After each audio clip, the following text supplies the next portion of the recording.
शङ्कर देशिक मे शरणं भव शङ्कर देशिक मे शरणं भव शङ्कर देशिक मे शरणं भव शङ्कर देशिक मे शरणम्।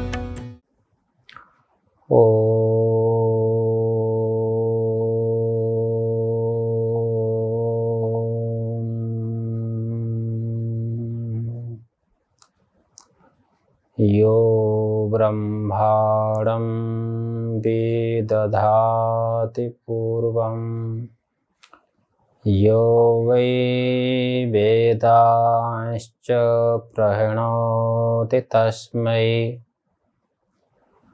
तं देवमात्मबुद्धिप्रकाशम्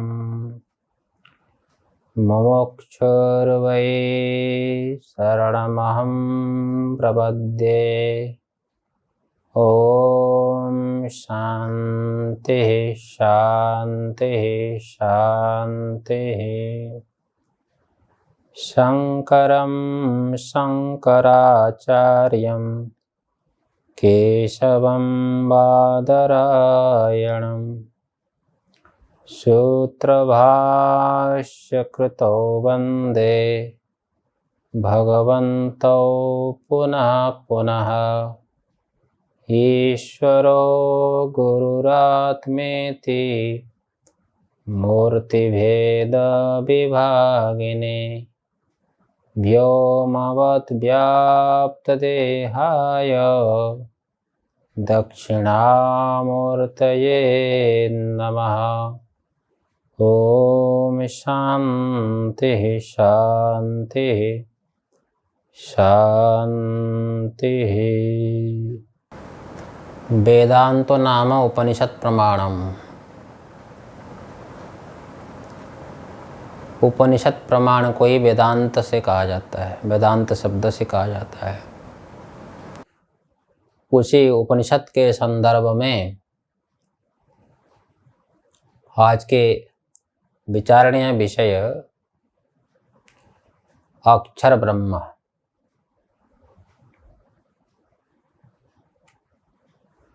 तो किम नाम अक्षर ब्रह्म। अक्षर ब्रह्म क्या है? जब हम अथर्ववेदीय मुंडक उपनिषद के ऊपर विचार अनुशीलन करते हैं, वहाँ पर शौनक जी आचार्य अंगिरा से प्रश्न पूछते हैं, विधिवत उपसन्नः प्रवच्छ। क्योंकि ब्रह्म विद्या को प्राप्त करने के लिए विधिवत जाना होता है। आइए बताएंगे कि पराविद्या अपराविद्या क्या है। तो जो विधि होती है, एक तो स्वाध्याय विधि है जिसको अध्ययन विधि भी कहते हैं। भाई भगवान शंकराचार्य ने वहां पर विधिवत उपसन्न कहा मुंडक उपनिषद में। तो वहां पर क्या है, केवल वेदाध्ययन आपको करना है। तो वेदाध्ययन भी बिना गुरु से तो होगा नहीं। तो वहां पर केवल वेदाध्ययन करने के लिए जो अधिकारी वो अलग है। वेदाध्ययन करने के लिए केवल द्विज होना आवश्यक है, जगह पर भी संस्कार संपन्न आवश्यक है। वो अष्टवर्षम ब्राह्मणम उपनिषदम अध्यापयित। वहां पर कोई विवेक आदि वैराग्य आदि की आवश्यकता नहीं है। शास्त्र कहता है कि स्वाध्यायो अधितव्य, ये अध्ययन विधि कहते हैं उसको। लेकिन परब्रह्म जो आज का विषय है, उसके ज्ञान को प्राप्त करने के लिए तो वहां पर है तद विज्ञानार्थम स गुरुवा अभिगच्छे। ये देखो, परब्रह्म का विज्ञान प्राप्त करने के लिए गुरु के पास जावे। लेकिन इसका अधिकारी अलग है। पर ब्रह्म ज्ञान को प्राप्त करने का अधिकारी अलग है। कहते कि शांतो दान्तो वरतस्ततेक्षो समाहित श्रद्धा वित्तवत्वा आत्मनेव आत्मानं पश्येत् परीक्ष्य लोकान् कर्मजिदान् ब्राह्मणो निर्वेदम आयात नास्त्य कृतकृतेन। संसार का परीक्षण करना होता है कि निष्काम भाव से कर्तव्य बुद्धि से प्रेरित होकर के, कामना से प्रेरित नहीं, कर्तव्य से अथवा शास्त्र से अथवा गुरु की आज्ञा से प्रेरित होकर के जो किया गया कर्म वो आपके चित्त को शुद्ध करेगा। और चित्त शुद्ध होने पर आप संसार का परीक्षण करो। समस्या तो ये होती है, हम संसार में व्यवहार तो करते हैं लेकिन हम परीक्षा नहीं करते हैं कि संसार का। लेकिन शास्त्र कहता है कि चित्त शुद्ध होने पर परीक्षा होती है, इसलिए परीक्षा लोकान कर्मचिदान कहा। कर्म से संपादित जो कर्म जितने भी होते हैं यहाँ से लेकर के ब्रह्मलोक पर्यंत सब अनित्य है। इसलिए न्याय से अनुगृहित जो श्रुति बोलती है कि नास्ति अकृता कृतेन, जो अकृत जो मोक्ष है, जो मनुष्य मात्र का परम पुरुषार्थ है मोक्ष। परम पुरुषार्थ मोक्ष को प्राप्त करने के लिए सबसे पहले अधिकारी बनना होता है। तो जिसको अथात ब्रह्म जिज्ञासा में ब्रह्मसूत्र में कहा, तो वहां पर ये मुंडक इत्यादि में आप लोग सुनते हो कि संसार का परीक्षण करो तो आपको वैराग्य हो जाएगा। जब तक संसार से जब तक वैराग्य नहीं है, ब्रह्मलोक पर्यंत सुख से अथवा सुख के साधन से वैराग्य नहीं है, आप न ब्रह्म विद्या के अधिकारी बन सकते हो, ना मोक्ष के अधिकारी बन सकते हो, ना संन्यास के अधिकारी हो। वो कहते हैं ना, देखो यदा मनसि वैराग्यम जातम सर्वेषु भूतेषु तदेव संन्यसित विद्वान अन्यथा पतितो भवेत्। यहाँ से लेकर सब केवल मोक्ष का साधन जो ब्रह्म विद्या है और वेदांत का विचार है, उससे वैराग्य नहीं होना है। बाकी जितने भी वैसे का सुख तत्सुख साधन में वैराग्य होना चाहिए। तो ये उपसाधन विधि अलग है। मुंडक में उपसाधन विधि बताई और जो है गीता में भी जो बताई कि उपदेक्षित ज्ञानम ज्ञानस्तत्वदर्शिना, ये उपसाधन विधि अलग है। इसलिए तद विज्ञानार्थम स गुण व अभिगच्छेत, वहाँ पर ही प्रश्न किया। वहाँ पर सुनगादि प्रश्न पूछते हैं अपने गुरु से, अंगिरा से, कि भाई कस्मिन् भगवो विज्ञाते सर्वम इदम विज्ञातम भवति।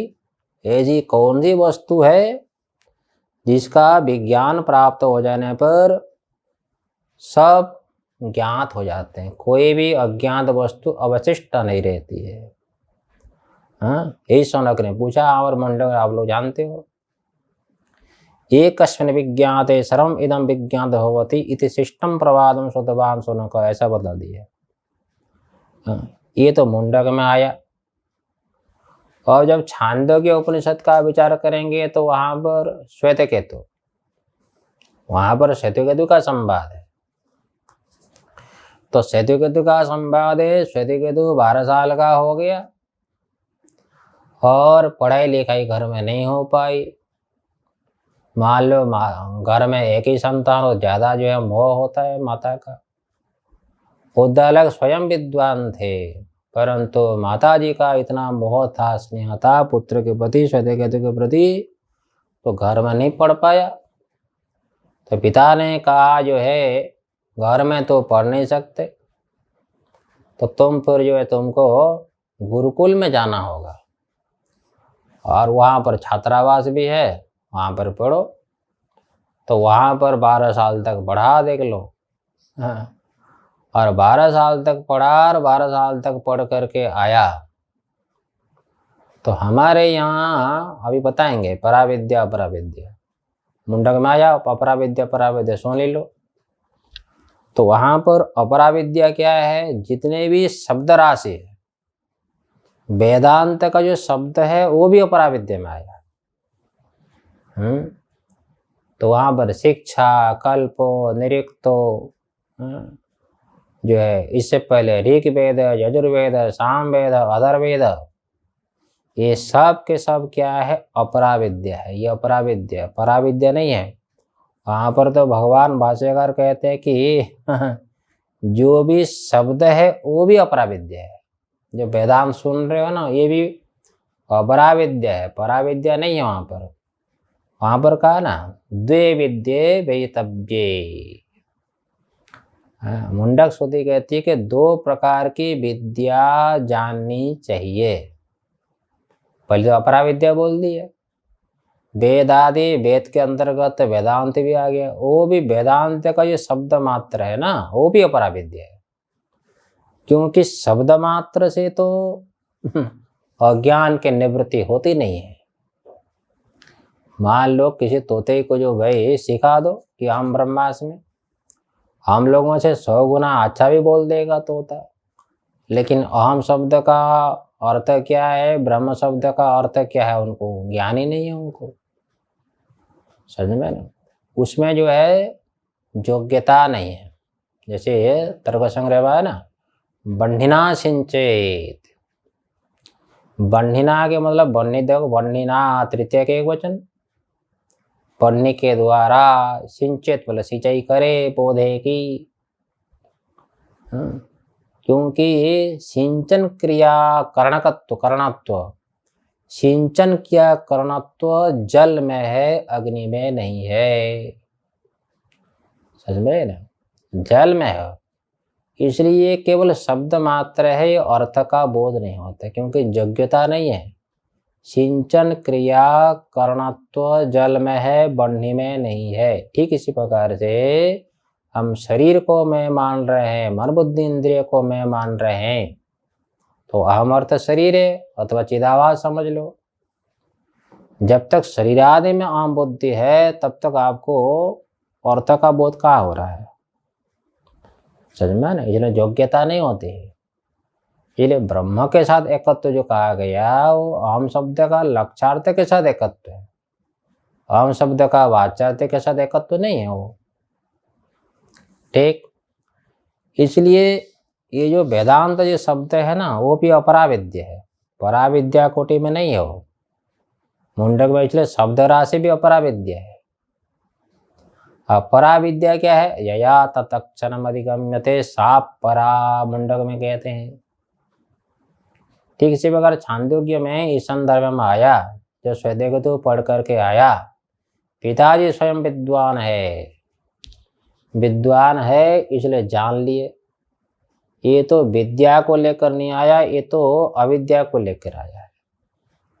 क्योंकि विद्या की पहचान है कि विद्या ददाति विनयम। अरे भी विद्या हो तो विनम्रता स्वभाव है। इसलिए मेरे पुत्र में विद्या नहीं है, अविद्या है ये है। जैसे बोल लो नमस्ते मुख से बोल देते हैं, लेकिन सिर झुकाएंगे नहीं। गौरी चरण स्पर्श बोल देंगे, लेकिन चरण छुएंगे नहीं। ये विद्या की पहचान नहीं है। विद्या हो तो नम्रता स्वाभाविक है। इसलिए पिता ने पूछा उद्दलक ने कि अरे भाई, तुमने उस विषय के विषय में पूछा कि नहीं? कौन सा विषय है? कि वही, हाँ भाई, तुम्हारे पास कौन सी विद्या है जिसके कारण जो है तुम जो है स्तब्ध हो गए? अपने को हे सौम्य इदम बहामना, बहुत तुमको अभिमान हो गया है, अनुचा न माने, अपने को सबसे श्रेष्ठ विद्वान मान रहे हो, आज तुम स्तब्ध हो गए। लेकिन उदा तम आदेशम अप्राक्ष, वो जो आदेश है परब्रह्म है, पर आदेश शब्द से परब्रह्म, वो जो परब्रह्म है उसके विषय में तुमने पूछा कि नहीं? अथवा परब्रह्म का लक्षण क्या है उसके विषय में तुमने पूछा कि नहीं? है तो जो है वो कैसा है? जो आदेश शब्दित, जिसको यहाँ पर अक्षर ब्रह्म कहा जा रहा है, तो उसको आदेश शब्द से आया छांदोग्य में। तो क्या है वो, ये न अश्रुतम श्रुतम भवति अमतम मतम भवति अविज्ञात विज्ञातमिति, ऐसा बोल दिया। जिसको सुन लेने पर असुना हुआ भी सुना हुआ हो जाता है, जो मनन नहीं किया हुआ है वो भी मनन किया हुआ हो जाता है, जो नहीं जाना गया है वो भी जाना हुआ हो जाता है। तो भी ये कैसे होगा भाई, ये कैसे होगा भाई? जिस वस्तु का लक्षण करने पर उस वस्तु का ज्ञान होगा, दूसरी वस्तु का ज्ञान कैसे हो जाएगा? शास्त्रादिमोत्तम गौ लक्षणम, गौ की पहचान होने से गौ का ज्ञान होगा, भैंस का ज्ञान कैसे होगा? तो ये कैसे होगा? एक वस्तु को जान लेने पर अश्रुत भी श्रुत हो जाता है, अमत भी मत हो जाता है, अविज्ञात भी विज्ञात हो जाता है। ये कैसे होगा? वहाँ पर बहुत सारी व्याप्तियां को बताई उद्दालक ने, क्योंकि मिट्टी का दृष्टांत दिया, सुवर्ण का दृष्टांत दिया, लोहे का दृष्टांत दिया। जिस उपादान मिट्टी से बना हुआ घड़े को जान लेते हैं कि घड़ा तो मिट्टी ही है, जिस लोहे से बना हुए जो है कुठार आदि इत्यादि होते हैं उसको जान लिया तो क्या है, लोहा ही है। और सोने का दृष्टांत सब लोग जानते ही है, इसलिए आजकल की मैया भी कहती है कि भाई तुम्हारी बहू कितने सोना लाई है दहेज में। कि जितने भी आभूषण बने हुए हैं सबको हम सुवर्ण के रूप से जानते हैं, क्योंकि उपादान को जान लेने पर उस उपादान से बने हुए जितने भी कार्य है वो सब कारण ही है। इस प्रकार का ना, मृत्तिका इत्येव सत्यम वाचारम्भण विका नामधेयम, ये छांदोग्य श्रुति कहती है। इसलिए कहना यह है कि जो शब्द मात्र भी जो होता है ना वो अपराविद्या है, वो पराविद्या नहीं है वो। जैसे मान लो कि भाई आपको ये ज्ञान है कि अमुक रोग हुआ है, शरीर में अमुक रोग है और अमुक रोग के निवारण करने का साधन है औषधि है, लेकिन उस औषधि का आपको ज्ञान भले ही हो, रोग का ज्ञान भी है, औषधि का ज्ञान भी है, चलो पथ्य पालन का भी ज्ञान है, परंतु उस औषधि का सेवन नहीं करते हो, तो उस औषधि से प्राप्त होने वाला जो रोग की निवृत्ति, जो स्वस्थता, वो प्राप्त नहीं होती। इसलिए भगवान भाष्यकार कहते हैं न गच्छति बिना पानम व्याधिर औषध शब्दतः, बिना अपरोक्ष अनुभवम ब्रह्म शब्दिर्नामुच्यते। ब्रह्म ब्रह्म बोलते जाओ, हम ब्रह्मासि महावाक्य बोलते जाओ, परंतु उस महावाक्य शब्द से हाँ पुण्य भले हो जाए, लेकिन अविद्या रूपी रोग अथवा बंधन रूपी रोग की निवृत्ति हो ही नहीं सकती। इसलिए उपनिषद का जो शब्द है वो भी अपराविद्या है। भाई पराविद्या तो क्या है, बोले यया तत् अक्षरम अधिगम्यते सा परा। हाँ देखो, अक्षर ब्रह्म की प्राप्ति जिस विद्या से होती है वो है पराविद्या। और अक्षर ब्रह्म क्या है? तो अक्षर ब्रह्म यही है भी, जिसका लक्षण बता दिया मुंडक में, जो समस्त नाम रूप से रहित, समस्त धर्म से रहित, यथा तत् अदृश्यम अग्राह्यम अगोत्रम इत्यादि मंत्र में मांडुक्य में, ये मुंडक में कहा, और उसी का साक्षात्कार किया जाता है। इसलिए यहाँ पर क्या कहा कि अधिगम्यते, अधिपूर्व गम धातु का अर्थ है ज्ञान, और परब्रह्म का जो ज्ञान है ना वो परब्रह्म की प्राप्ति है। इसलिए वेदांत में परब्रह्म का ज्ञान और परब्रह्म की प्राप्ति में कोई अंतर नहीं, समझ में ना। इसलिए अज्ञात वस्तु की जो प्राप्ति है वो क्या है, अज्ञात वस्तु का ज्ञान हो गया तो आपको प्राप्ति हो गई। जैसे वाचस्पति मिश्र ब्रह्म सूत्र में कहते हैं कि भाई देखो, किसी के गले में जैसे माला पहनी हो, कोई माता जी माला पहनी है और माता जी भूल गई कि माला कहीं खो गई, मेरे गले में माला है वो भूल गई हो, लेकिन उस वस्तु की प्राप्ति क्या है? उस वस्तु की पहचान हो जाए कि माला तो तुम्हारे गले में हो, माला तुम्हारे गले में, तो कहने से माला कहीं से आई नहीं, माला तो पहले से है। समझ में ना? केवल अज्ञान को निवृत्त करना, समझ में ना? ज्ञान से अज्ञान को निवृत्त करना मात्र ही मतलब उस वस्तु का ज्ञान ही उस वस्तु की प्राप्ति है। इसलिए अज्ञात वस्तु की प्राप्ति अज्ञात वस्तु का ज्ञान से अतिरिक्त नहीं हो। इसलिए वहां पर भगवान भाष्यकार ने कहा कि अधिगम्यते का अर्थ क्या होता है? प्राप्ति। ज्ञान और प्राप्ति में कोई अंतर नहीं है। इसलिए भगवान भाष्यकार की पंक्ति है, न च पर प्राप्ति अवगमार्थात् तस्य भेदो अस्ति। पर ब्रह्म की प्राप्ति और पर ब्रह्म का जो ज्ञान है, इसमें कोई अंतर है ही नहीं। बहुत ही सुंदर विचार है। और गीता का जब आप विचार करने लगोगे कि गीता में यही बात बताई कि अष्टम जो है अध्याय में, अष्टम अध्याय में ये बात बताई कि भाई अर्जुन ने पूछा कि किम तद ब्रह्मा, वो ब्रह्म कौन है? वो ब्रह्म कौन है? जिसका प्रश्न के बीच के रूप से सप्तम अध्याय बता दिया कि जरा मरण मोक्षाय माम आश्रित यतन्ति ये ते ब्रह्मा तद्विदो कृष्णम अध्यात्मम कर्म चाखिलम।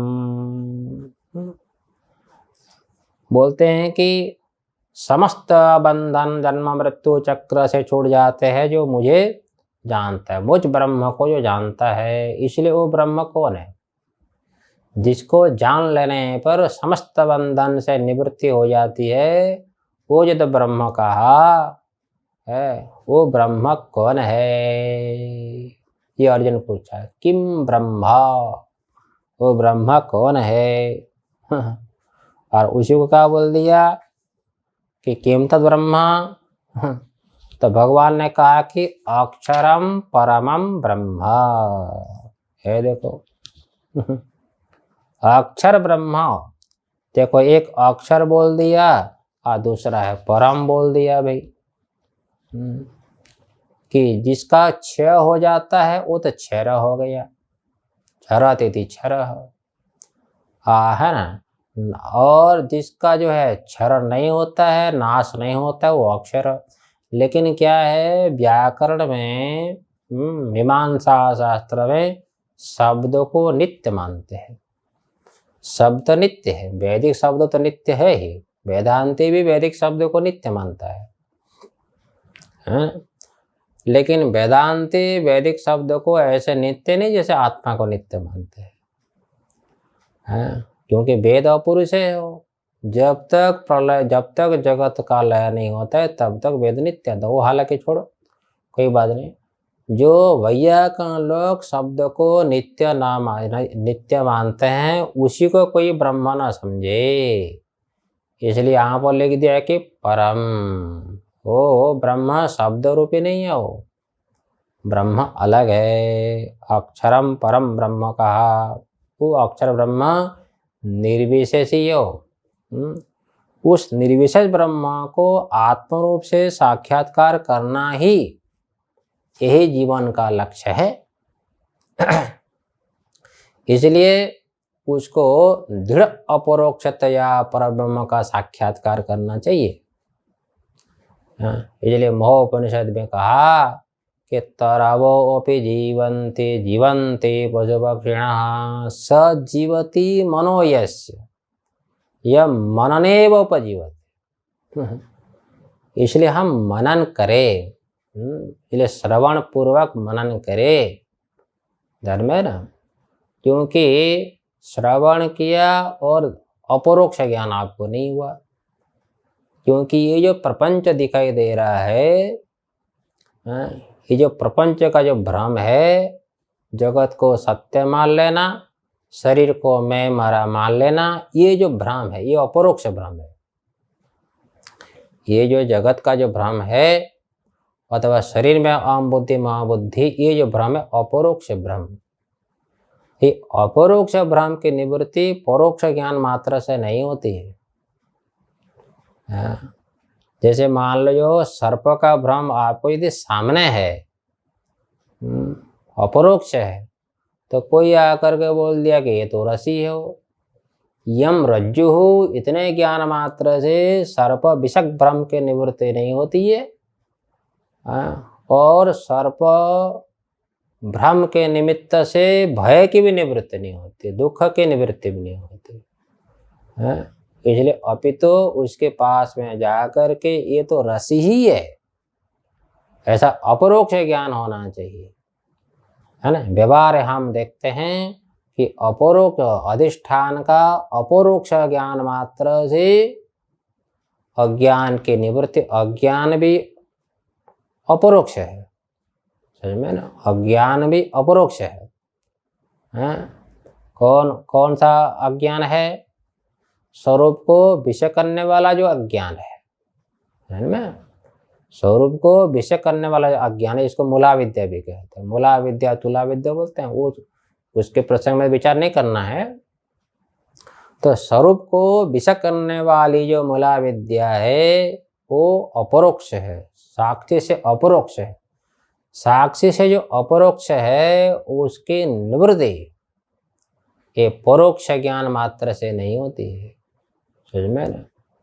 इसलिए सत्यम ज्ञानम अनंतम ब्रह्म एकमवाद्वितीयम, श्रुति बोलती है कि एकमवाद्वितीयम, और माया च चतुष्टयम। ये गोपाल उत्तर उपनिषद में आया कि एकमवाद्वितीयम, बृहदारण्यक में भी है और बहुत जगह पर है, छांदोग्य में भी है, सदैव सम्यक्तमग्रासित एकमवाद्वितीयम। और गोपाल उपनिषद में आया कि एकमवाद्वितीयम ब्रह्म माया च चतुष्टयम, ब्रह्म माया से अनेक प्रकार से हैं, वो माया के कारण जो है वो उसको विश्व अथवा विश्वात्मा कह लेते हैं, सूत्रात्मा हिरण्यगर्भ कह लेते हैं, ईश्वर भी कह देते हो, परंतु वो माया से उसको तुरीय ब्रह्म भी कहते हैं। चौथा ब्रह्म माया संख्या तुरीयम, मांडलिक में कहते हैं, माया के कारण ब्रह्म अनेक रूप से हो, समझ में ना। इसलिए माया भी अपरोक्ष है और भ्रम भी जो है ना जगत का, वो भी अपरोक्ष है। इसलिए सत्यम ज्ञानम अनंत ब्रह्म इत्यादि जो अवान्तर वाक्य है, उस अवान्तर वाक्य से परोक्ष ज्ञान हुआ। इसलिए उपनिषद में कहा ना, अस्ति ब्रह्म इति चेत वेद परोक्ष ज्ञानम एव तत्, है ना। ब्रह्म सत्य ज्ञान अनंत रूप है अथवा ब्रह्म सच्चिदानंद स्वरूप है, ये तो क्या परोक्ष ज्ञान है, धर्म है ना। परोक्ष ज्ञान मात्र से अपरोक्ष ब्रह्म की निवृत्ति नहीं होती है, हैं।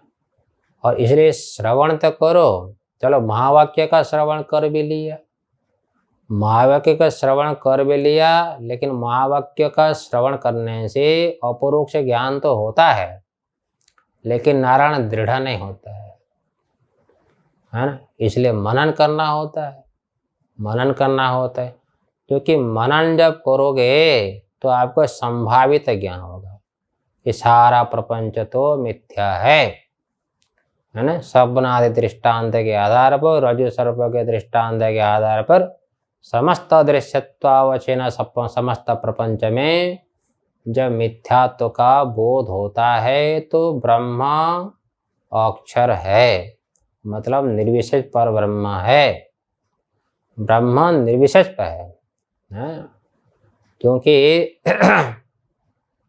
निर्विशेषी पर ब्रह्म का वास्तविक स्वरूप, जिसको अक्षर परम ब्रह्म का है ना, ब्रह्म का स्वरूप हो गया अक्षरम परम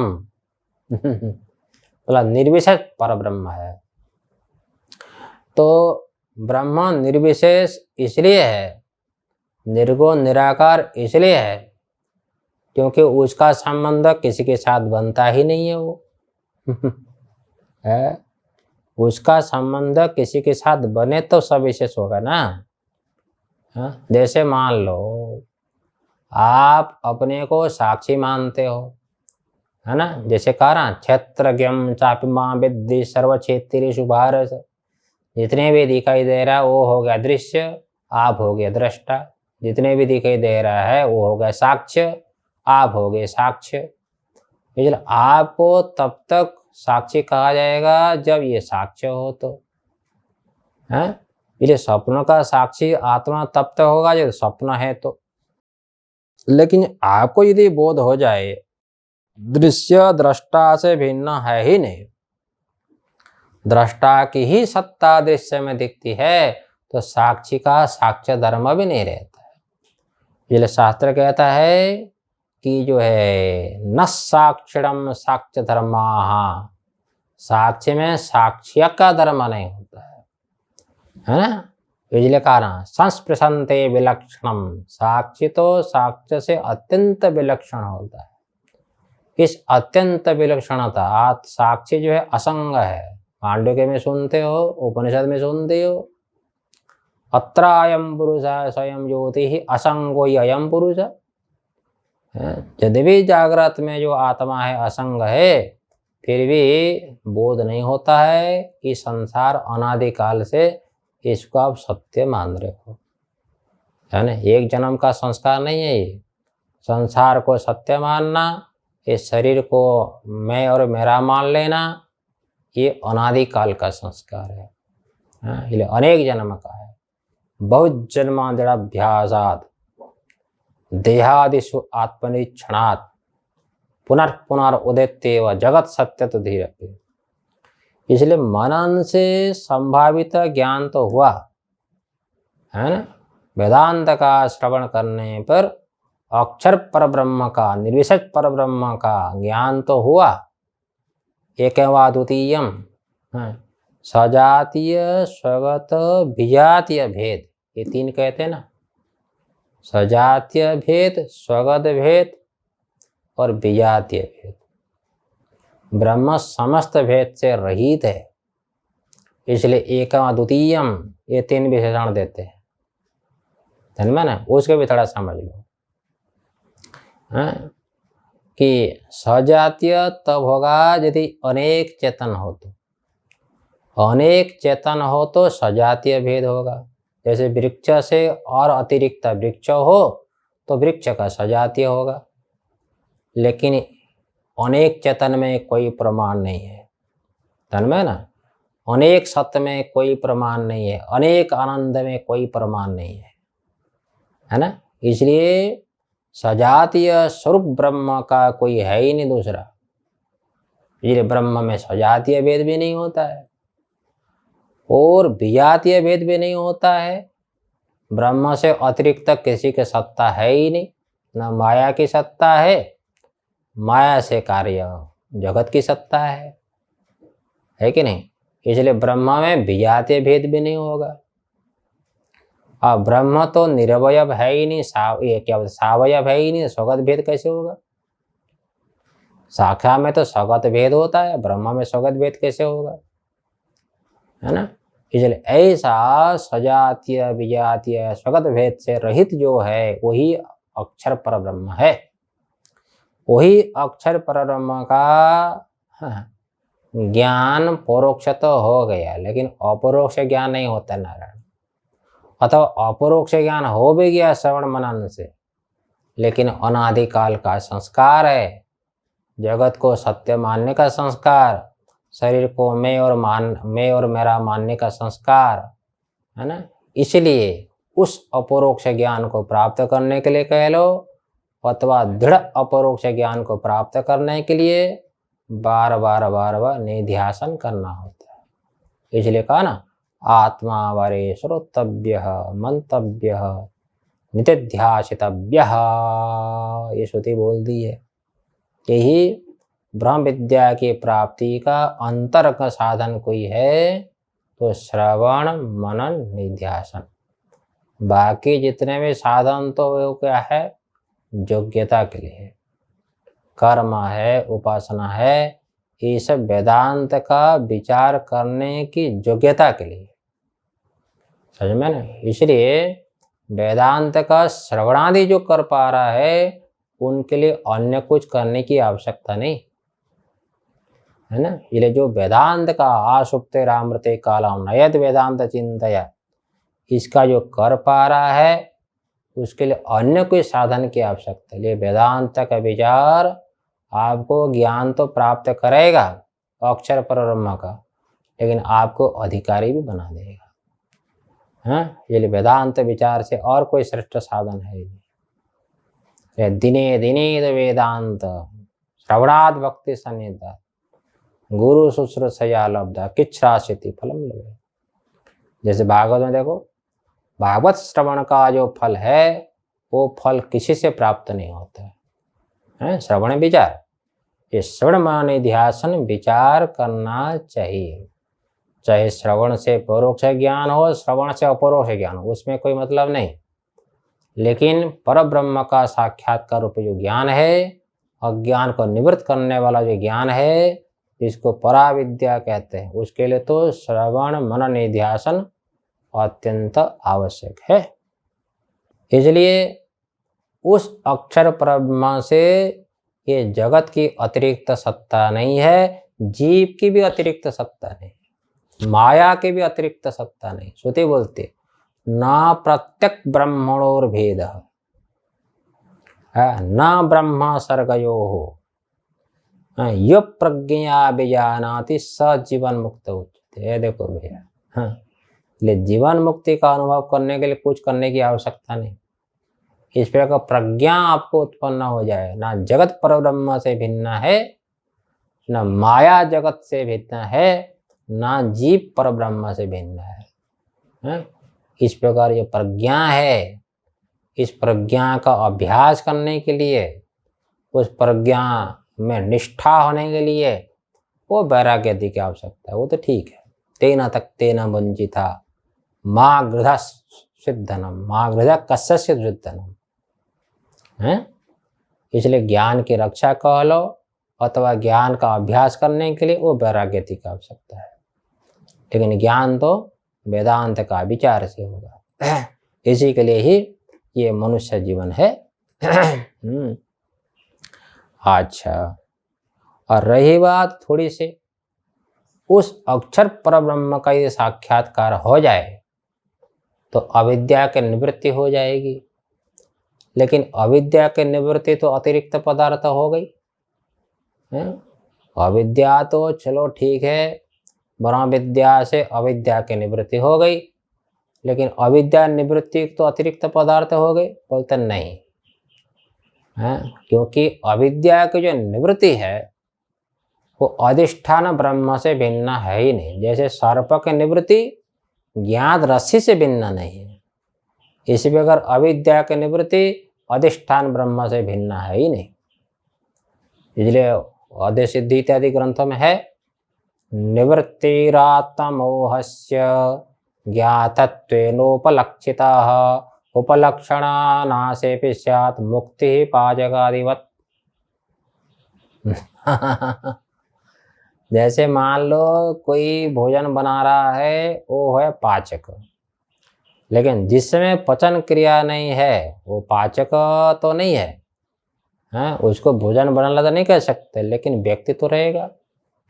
इसी प्रकार पचन क्रिया उपलक्षण होने पर, नाश होने पर भी उपलक्षित व्यक्ति तो रहता है। समझ में ना। इसी प्रकार यहाँ पर भी समझ लो। इसलिए वहाँ पर अविद्या की निवृत्ति क्या है? निवृत्तिर्मोहस्य आत्मा है। अविद्या की निवृत्ति क्या है? ज्ञात जो स्वरूप है ना, उससे भिन्न है ही नहीं। इसलिए ना ब्रह्म अक्षर ब्रह्म से ना कोई माया भिन्न है, ना कोई जगत भिन्न है, ना कोई जीव भिन्न है, ना कोई अविद्या के निवृत्ति भिन्न है। यही है ईशावास्यमिदं सर्वं यत्किंच जगत्याम जगत। यत्किंच जगत्याम जगत वो ब्रह्म रूप है। कौन है वो? निर्विशेष पर ब्रह्म है। निर्विषय परब्रह्म ही मेरा स्वरूप है। इस प्रकार यदि ज्ञान हो जाए, जैसे किसी को शरीर में आम बुद्धि होती है, देहात्म ज्ञानवत् ज्ञानम, कि शरीर में जैसे आम बुद्धि होती है, इस प्रकार ज्ञान जैसे दृढ़ है, इस प्रकार वही परब्रह्म मेरा स्वरूप यदि ज्ञान हो गया तो अविद्या के निवृत्ति के लिए, मोक्ष के लिए और कुछ करने की आवश्यकता नहीं हो। मोक्ष तो स्वरूप ही आत्मा का, अपना स्वरूप तो मोक्ष है ही हो। इस प्रकार से अक्षर परब्रह्म के विषय में यह आज का विचार था। ऐसे अक्षर परब्रह्म का यदि किसी को साक्षात्कार हो गया तो फिर ऐसे आत्मज्ञानी महापुरुष के लिए कोई कर्तव्य शेष नहीं रहता है। इसलिए महापुरुष का कोई कर्तव्य नहीं होता है। कर्तव्य हो तो उसको आत्मज्ञानी कैसे कहोगे। ज्ञानामृत तृप्त योगिना न किंचित कर्तव्यमस्ति अस्ति चेतना सतत्वविद।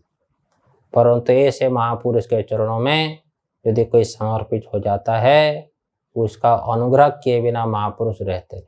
यद्यपि कर्तव्य नहीं, महापुरुष कर्तव्य से प्रेरित नहीं होते हो, जैसे परमात्मा कर्तव्य से प्रेरित नहीं होते हैं, अनुग्रह से प्रेरित है। इस प्रकार अक्षर परब्रह्म का साक्षात्कार करने के लिए वो अक्षर परब्रह्म हमारे हृदय में अभिव्यक्त हो जाए, इस प्रकार जिज्ञासा लेकर के हम महापुरुष के सम्मुख जाएंगे तो महापुरुष हमारे ऊपर अनुग्रह कर लेते हैं। ओम पूर्णमदः पूर्णमिदं पूर्णात् पूर्णमुदच्यते पूर्णस्य पूर्णमादाय पूर्णमेवावशिष्यते। ओम शांति शांति शांति। शंकरं शंकराचार्यं केशवं बादरायणं सूत्रभाष्य कृतौ वन्दे भगवन्तौ पुनः पुनः। ईश्वरो गुरुरात्मेति मूर्तिभेद विभागिने व्योमवद्व्याप्तदेहाय दक्षिणामूर्तये नमः। ओम शांति शांति शांति। भव शंकर देशिक मे शरणं, भव शंकर देशिक मे शरणं।